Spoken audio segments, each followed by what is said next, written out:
Hello students, आज हम unit first के सेकंड चैप्टर एरोमेटिक हेटेरोसाइकिल्स को डिस्कस करेंगे।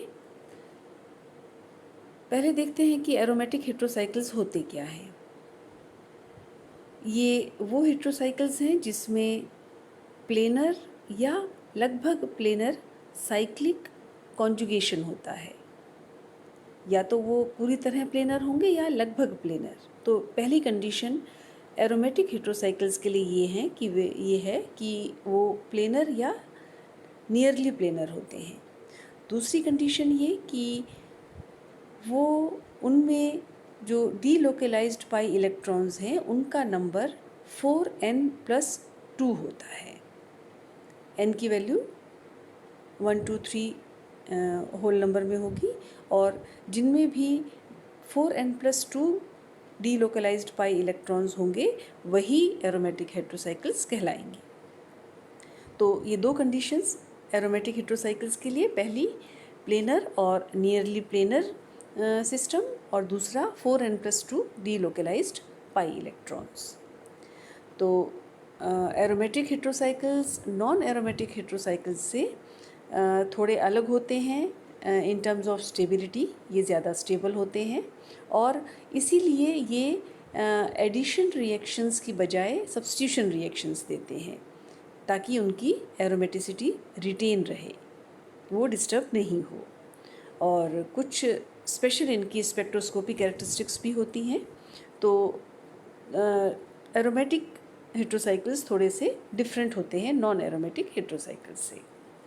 इन एरोमेटिक हेटेरोसाइकिल्स को हम ये मान सकते हैं कि ये दो तरह की एरोमेटिक रिंग सिस्टम से डिराइव हुए हैं। पहला तो बेंजीन, जिससे 6 मेंबर्ड एरोमेटिक हेटेरोसाइकिल्स निकले हैं, और दूसरा 5 मेंबर्ड हेटेरोसाइकिल्स का ओरिजिन हम मान सकते हैं साइक्लोपेंटाडाइइनाइल एनाइन से। तो जैसे हमने पहले लिया है बेंजीन, तो 6 मेंबर्ड एरोमेटिक हेटेरोसाइकिल्स को हम ऐसा मान सकते हैं कि बेंजीन के एक CH को किसी हेटेरो एटम ने रिप्लेस किया है। आइसो इलेक्ट्रॉनिक मतलब with the same number of electrons. जैसे N हो सकता है ये, या O+ हो सकता है, या S+ हो सकता है। जैसा कि हम यहाँ पर देख रहे हैं, बेंजीन -CH + X क्या है, NO+ या S+। तो एक C को X ने रिप्लेस कर दिया, तो ये हमारे पास आ गया 6 मेंबर्ड एरोमेट्रिक हेटेरोसाइकिल। या फिर ये हो सकता है कि साइक्लोपेंटाडाइइनाइल एनाइन जो है उसका एक या एक से ज़्यादा CH ग्रुप रिप्लेस हो हेटेरो एटम से। जैसे NH हो सकता है, O हो सकता है, या वो S हो सकता है। जैसे हम सेकंड में देख रहे हैं साइक्लोपेंटाडाइइनाइल एनाइन -CH + Y। Y क्या होगा, NH या O या S। तो हमको मिलता है 5 मेंबर्ड एरोमेटिक हेटेरोसाइकिल।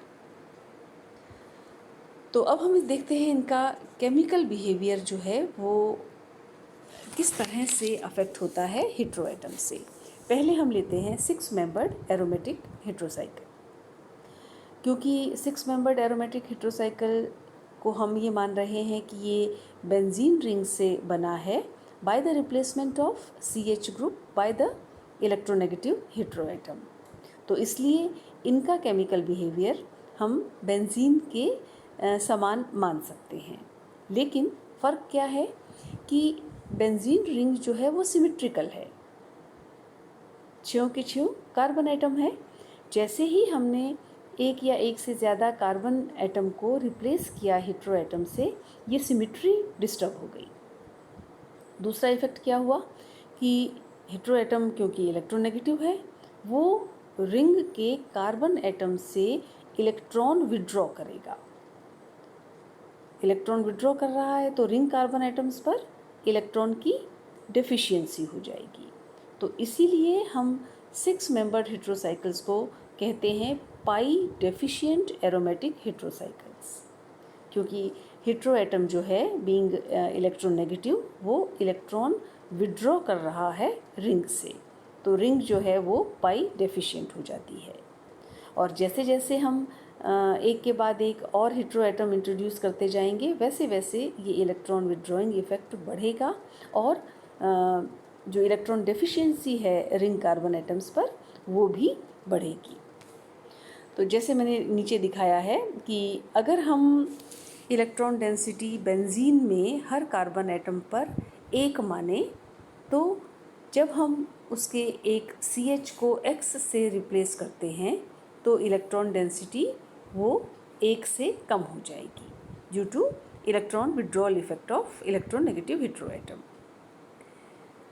नीचे जो हमने एग्जांपल्स लिए हैं, एक पहला एग्जांपल वो है जिसमें बेंजीन के एक कार्बन को हमने नाइट्रोजन से रिप्लेस किया है यानी पिरिडीन, और दूसरा एग्जांपल है जिसमें हमने 2 कार्बन जो हैं वो रिप्लेस किए हैं नाइट्रोजन से।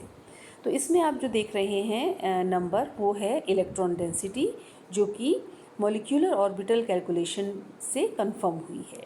तो पिरिडीन में आप देख रहे हैं कि नाइट्रोजन पर इलेक्ट्रॉन डेंसिटी है 1.166, 1 से ज़्यादा, क्योंकि नाइट्रोजन ने इलेक्ट्रॉन विड्रॉ किया है रिंग से। और आपको मालूम है कि इलेक्ट्रॉन विड्रॉइंग इफेक्ट जो है वो ऑर्थो और पैरा पर सबसे ज़्यादा होगा, इसलिए ऑर्थो और पैरा पर इलेक्ट्रॉन डेंसिटी है 0.866 और 0.932 रिस्पेक्टिवली, और मेटा पर इसका इफेक्ट कंपैरेटिवली कम है। जैसे ही हम एक और नाइट्रोजन इंट्रोड्यूस करते हैं, 2 नाइट्रोजन वाली रिंग, इसमें आप देखिए कि इलेक्ट्रॉन डेंसिटी नाइट्रोजन पर तो ज़्यादा है, लेकिन उसकी ऑर्थो पोजीशन पर 0.749, क्योंकि ये दोनों नाइट्रोजन की ऑर्थो पोजीशन पर है, और दूसरी तरफ है 0.803, तो इलेक्ट्रॉन डेंसिटी और भी ज़्यादा कम हो गई है ऑर्थो पोजीशन पर। ये है पाई इलेक्ट्रॉन डेंसिटी। इसको हम, ये जो प्रेडिक्शंस हैं, इसको हम रेजोनेंस थ्योरी से भी एक्सप्लेन कर सकते हैं। जैसे हमने नीचे रेजोनेटिंग स्ट्रक्चर्स इसमें बताए हैं, तो इसमें आप देखिए कि नाइट्रोजन पर नेगेटिव चार्ज है और 3 रेजोनेटिंग स्ट्रक्चर्स में ऑर्थो और पैरा पोजीशन पर पॉजिटिव चार्ज है, यानी ये पोजीशंस इलेक्ट्रॉन डेफिशिएंट हैं। और यही हमको जो ऊपर के हमने स्ट्रक्चर्स दिखाए हैं इलेक्ट्रॉन डेंसिटी के साथ, वो भी इस बात को कंफर्म कर रहे हैं।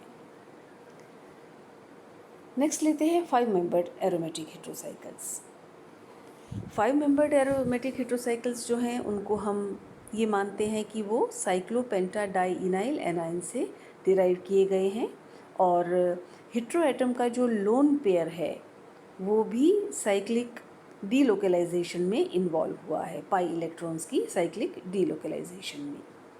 तो इस तरह से हम ये देखें कि 6 पाई इलेक्ट्रॉन्स हैं और वो डीलोकलाइज हुए हैं 5 एटम्स के ऊपर। तो हर कार्बन एटम, रिंग का जो हर कार्बन एटम है उस पर जो इलेक्ट्रॉन डेंसिटी है वो 1 से ज़्यादा है, क्योंकि 6 इलेक्ट्रॉन्स हैं और 5 एटम्स हैं, तो पर एटम इलेक्ट्रॉन डेंसिटी हुई 6/5 लगभग 1.2 के बराबर। तो हमने बेंजीन में देखा था जो कि पाई न्यूट्रल सिस्टम था, उसमें हर कार्बन पर 1 इलेक्ट्रॉन था।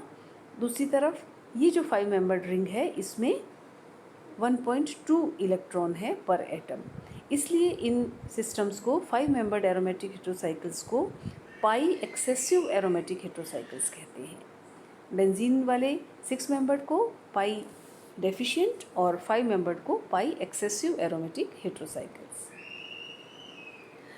इसको हम रेजोनेटिंग स्ट्रक्चर्स से भी एक्सप्लेन कर सकते हैं। इलेक्ट्रॉन डोनेटिंग जो कैपेसिटी है हेटेरोएटम की, तो उसमें आप देखेंगे कि सेकंड, थर्ड, फोर्थ और फिफ्थ रेजोनेटिंग स्ट्रक्चर्स देखिए, इसमें एक्स पर तो है पॉजिटिव चार्ज, और इसकी सेकंड और थर्ड यानी सभी पोजीशंस पर देखें आप, सेकंड, थर्ड, फोर्थ, फिफ्थ, इन सभी में नेगेटिव चार्ज जो है वो प्रेजेंट है।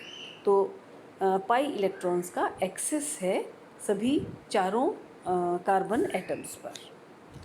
तो 2 हमने कंपाउंड लिए हैं जिसमें हमने इलेक्ट्रॉन डेंसिटी बताई है, 1.030 और 1.064 जब नाइट्रोजन रिप्लेस करता है कार्बन को, और जब सल्फ़र रिप्लेस कर रहा है तो इलेक्ट्रॉन डेंसिटी है 0.912 और 1.036। तो थोड़ा सा डिफरेंस जो है वो 1 से स्लाइटली ग्रेटर इलेक्ट्रॉन डेंसिटी है, जिसको मॉलिक्यूलर ऑर्बिटल कैलकुलेशंस भी सपोर्ट करती है। देन मिक्स्ड एरोमेटिक हेट्रोसाइकल्स क्या हैं? ये वो एरोमेटिक हेट्रोसाइकल्स हैं जिसमें दोनों तरह के हेट्रोएटम, यानी ऐसा हेट्रोएटम जो इलेक्ट्रॉन विथड्रॉइंग इफेक्ट डाल रहा है, और जैसे कि 6 मेंबर्ड हेट्रोसाइकल्स में होता है, और ऐसा हेट्रोएटम भी प्रेजेंट है जैसा कि 5 मेंबर्ड हेट्रोसाइकल में होता है विद इलेक्ट्रॉन रिलीजिंग इफेक्ट। तो यहाँ हम देख रहे हैं कि 2 नाइट्रोजन प्रेजेंट है, 5 मेंबर्ड रिंग है, 2 नाइट्रोजन प्रेजेंट है। एक नाइट्रोजन तो है पिरिडीन टाइप का नाइट्रोजन जो कि इलेक्ट्रॉन विथड्रॉइंग इफेक्ट डालेगा। दूसरा है पायरोल टाइप का नाइट्रोजन जो 5 मेंबर्ड रिंग में होता है इलेक्ट्रॉन रिलीजिंग इफेक्ट के साथ में।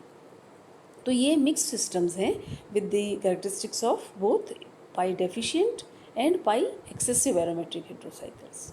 और इन हेट्रोसाइकल्स की केमिस्ट्री जो है वो दोनों के साथ सिमिलैरिटी दिखाती है, 6 मेंबर्ड एरोमेटिक हेट्रोसाइकल्स के साथ भी और 5 मेंबर्ड एरोमेटिक हेट्रोसाइकल्स के साथ भी, जिनमें एक हेट्रोएटम हो। ऐसे दोनों सिस्टम के साथ थोड़ी थोड़ी इसकी केमिस्ट्री जो है वो सिमिलैरिटी दिखाएगी।